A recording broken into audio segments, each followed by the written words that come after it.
Hola, les doy la bienvenida a una nueva clase de historia. Antes de empezar con el tema que vamos a analizar en esta clase, vamos a repasar un momento. Hasta ahora nosotros hemos estudiado todos estos periodos.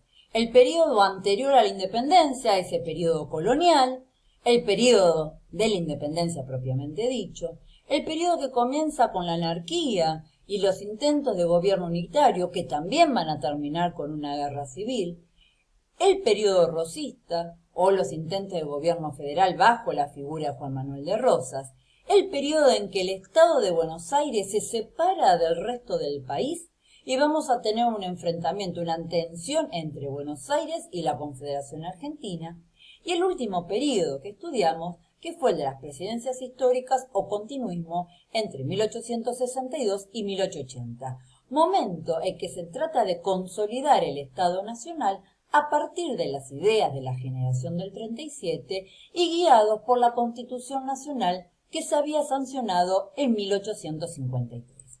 Hoy vamos a ver el periodo que podemos denominar como República Oligárquica, que abarca entre 1880 y 1916. Estos van a ser los presidentes del periodo de la República Oligárquica. Recuerden que las presidencias duraban 6 años. No vamos a estudiar a cada presidente, sino que vamos a tratar de ver el proyecto político que van a tener los miembros de la oligarquía. El primer presidente va a ser Roca, lo va a suceder su concuñado, ¿sí? Va a ser elegido por Roca, que es Juárez Celman. Juárez Celman renuncia y cuando Juárez Celman renuncia asume el vicepresidente, por eso tenemos esta flecha que lo indica.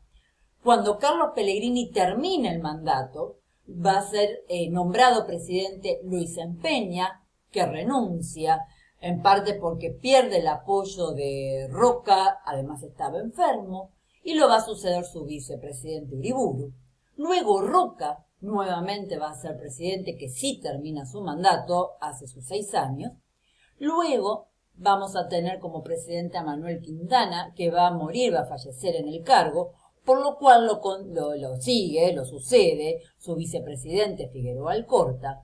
Luego es elegido Roque Sempeña. Este presidente vamos a analizar por una ley que elabora muy importante, que va a fallecer en el cargo. Y luego vamos a tener Victorino de la Plaza, que es el último presidente de este periodo. Para que conozcan el rostro de estos personajes, lo tenemos. En primer lugar, vamos a tener a Julio Argentino Roca, que termina su mandato. Luego Juárez Celman, que no lo termina, debe renunciar, lo sucede su vice, Pellegrini. Luego Luis Empeña, que renuncia, y lo tenemos a Uriburu terminando su mandato. Nuevamente lo tenemos a Roca, luego de Roca Quintana, que lo va a suceder Figueroa Alcorta. Luego lo tenemos a Roque Sempeña, que cuando fallece termina de completar el periodo Victorino de la Plaza. Los presidentes de la República Oligárquica, este periodo que va de 1880 a 1916, tenían cierta ideología. Por un lado tenían una influencia ideológica internacional, que ya la hemos mencionado, que era el positivismo de filósofos europeos como Comte o Spencer, ¿qué planteaban fundamentalmente? Que si se combinaba las ciencias más la tecnología, el hombre siempre iba a lograr un progreso indefinido y que ese progreso siempre era para mejor. A nivel nacional, el positivismo se va a traducir en lo que se conoce como generación del 80, que además de estar influenciado por el positivismo europeo, va a estar influenciado por la generación del 37. La generación del 80 va a plantear orden y progreso. ¿Cuáles van a ser los objetivos de esta república oligárquica que va de 1880 a 1916?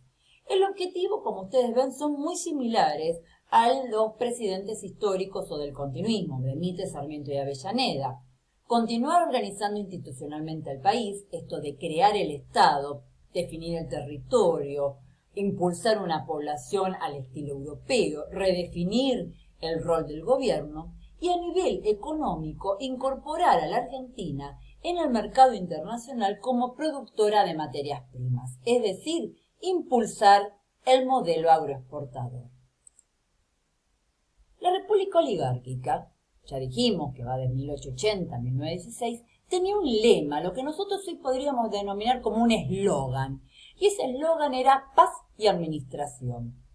Paz y administración es esto de orden y progreso. Para ellos, paz, ¿qué significaba? Bueno, eliminar la frontera con el indígena, poner fin al poder que tenían los caudillos y el levantamiento de los caudillos, y eliminar el poder que tenía Buenos Aires. Recuerden que Buenos Aires, al manejar el puerto y la aduana, era uno de los centros de poder que cuestionaban el poder del presidente. Y cuando hablan en este lema de paz y administración, hacen referencia a la administración, están hablando de consolidar las instituciones ya creadas, instituciones desde los tribunales, la escuela, el ejército, o sea, afianzar esas instituciones y además lograr el progreso económico, social y cultural. Para lograr estos objetivos, elaboran un proyecto de gobierno. Después, en la próxima clase, vamos a ver ciertas dificultades. Hoy vamos a presentar el proyecto, lo que ellos aspiraban a hacer. Y lo vamos a dividir en tres: el proyecto político, el sociocultural y el económico. Empezamos por el proyecto político. Antes de explicar propiamente lo que quería la oligarquía, vamos a definir estos tres conceptos. La oligarquía es el grupo económico que se dedicaba a la producción agrícola ganadera para exportar. Eran los dueños de las estancias que buscan los beneficios económicos a través de este lazo con el mercado internacional. Esta oligarquía va a formar un partido político. Ese partido político es el Partido Autonomista Nacional, que a partir de ahora lo vamos a llamar como PAN, ¿sí? Por las iniciales de Partido Autonomista Nacional. Y ya les digo, es el partido político organizado por la oligarquía. Entonces, mientras la oligarquía hace referencia al grupo económico, el PAN hace referencia al partido político. Y cuando hablamos de la generación del 80, estamos hablando del grupo ideológico que guió al Partido Autonomista Nacional y a la oligarquía. Entonces, muchas veces lo utilizamos como sinónimos, aunque cada uno tiene sus particularidades. A nivel político, entonces, lo que pretende es que solo gobierne el PAN. El PAN era el grupo poderoso de las distintas provincias. ¿Cómo lo van a hacer? A través del fraude electoral, la compra de votos, la intimidación a los votantes cuando iban a las urnas y el cambio de urnas. Tengan en cuenta que el voto todavía no era secreto. Las personas se acercaban a la mesa de votación y le decían al presidente de mesa, y lo escuchaban todo el mundo, yo voto por el tal señor, por tal candidato. Es lo que se llama el voto cantado. La otra manera de que el PAN podía controlar el gobierno era controlando la sucesión de los cargos. Es lo que se llamaba el unicato. Esto, el fraude electoral, va a estar reflejado en el humor gráfico de la época. Por ejemplo, en esta imagen de la revista Caras y Caretas tenemos a estos dos señores que evidentemente por su ropa no forman parte de la oligarquía, que uno le dice al otro, ¿votaste por el candidato que te dije? Sí, señor, 23 veces. A ver, todos sabemos que uno vota solamente una vez en la fecha de elecciones. Bueno, acá el señor, como le habían pagado, votó 23 veces. Acá tenemos otro diálogo. ¿Vos no has votado? No, pues te pisaste. ¿Sí? O sea, piensen en alguna mala palabra. Te has perdido 30 pesos de puro sonso. O sea, si hubieras ido a votar, te hubieran dado 30 pesos, ¿sí? Por haber actuado y votar por la persona que nosotros te decíamos. Acá también miren la intimidación, es lo que yo decía. La persona iba a votar, acá está el registro, acá está el presidente de mesa, pero teníamos a distintas fuerzas de la ley controlando por quién votaban. ¿Sí?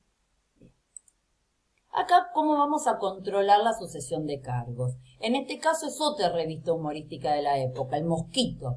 El Mosquito acá muestran a Roca cómo está jugando con un jueguito que se llama la perinola para ver quién lo iba a suceder. O sea, mostrando que todo lo que tenga que ver con la sucesión de cargos, las elecciones, era trampa. Era una cuestión de negociado dentro de lo que era el PAN. Otra de las características políticas del proyecto era organizar un Estado nacional centralizado. Por otro lado, las provincias que se opusieran le íbamos a hacer intervenciones federales, continuar elaborando leyes liberales y además que el Estado fuera supremo frente a la Iglesia, o sea, sea superior a la Iglesia. Con la cuestión de que vamos a elaborar leyes liberales y leyes que tuvieran que pudieran limitar el poder de la Iglesia, se elaboran distintas leyes laicas, leyes donde se limita el poder de la Iglesia. Por un lado, la ley de registro civil, que controla quién nace, quién muere, ¿sí? Quién se casa. Por otro lado, la ley del matrimonio civil. Hasta ese momento la gente simplemente se casaba por la Iglesia. Pero si nosotros ahora estamos tratando de que vengan inmigrantes de todas partes del mundo, si no tenemos justo la iglesia de esa pareja que se quiere casar, esa persona no iba a poder casarse, esa pareja no se iba a poder casar. Entonces ahora los encargados de casar y hacer el registro era el Estado. Y después una ley sumamente importante, que es la ley 1420, de 1884, que es la Ley de Educación Primaria Común. ¿Qué establece eso? Que todos los niños entre 6 y 12, entre 5 y 12, tenían que ir a la escuela. Era obligatorio. Claro, como el Estado te obliga, también te la tiene que ofrecer en forma gratuita. Gradual, ¿qué quiere decir esto? Ir enseñando progresivamente a los niños los distintos contenidos, ¿sí? Por eso la primaria está dividida en grados. A un niño de primer grado no se le puede enseñar trigonometría, hay que enseñarle los números, a sumar y a restar. Y por otro lado, laica, eso quiere decir que en las escuelas del Estado no se podía enseñar religión. Después, si los padres querían mandarla a una escuela religiosa, podía, pero las escuelas del Estado eran sin religión. Desde el punto de vista sociocultural, bueno, cambiar la estructura social del país. Para ello, vamos a eliminar la barbarie, a fomentar la inmigración europea. Por otro lado, seguir impulsando poblar el sur de la Argentina, imponer la cultura y la filosofía positivista europea, que es la considerada como superior, imponer una cultura laica, y acá volvemos a mencionar a la ley 1420 que establece la educación primaria obligatoria, gratuita y gradual y laica. Crear centros educativos, bibliotecas, centros científicos, museos. Como ya habíamos mencionado, escribir la historia nacional, y también se va a elaborar la ley de servicio militar obligatorio. Esto tiene dos posibilidades, la ley de servicio militar obligatorio. Por un lado, sí es verdad, crear una conciencia nacional de pertenencia, pero también completar la ley 1420 para aquellas personas que no habían accedido a la educación de las primeras letras, a escribir, a leer y a manejar los números, que pudieran completar su educación con el servicio militar obligatorio. Y acá para que vean cómo se van creando estas instituciones. Por ejemplo, se crea la Escuela Normal de Jujuy en 1884. Por otro lado tenemos la creación del Teatro Colón. El Teatro Colón ya existía y estaba ubicado en una esquina de la Plaza de Mayo, enfrente de la Plaza de Mayo. Bueno, el edificio actual es el que tenemos acá en esta imagen y es el que se funda en 1908. Y por otro lado, en la ciudad de La Plata se crea el Museo de Ciencias Naturales, para que ustedes vean los distintos ámbitos culturales que se están fomentando. Bien, pasamos al proyecto económico de la oligarquía. Pero hasta el momento hemos visto quiénes eran los presidentes de la oligarquía, cuál era su influencia ideológica, cuáles eran sus objetivos, cuál era su proyecto político y su proyecto sociocultural. Ahora vamos a entrar a explicar el proyecto económico de la oligarquía, pero paso al otro video.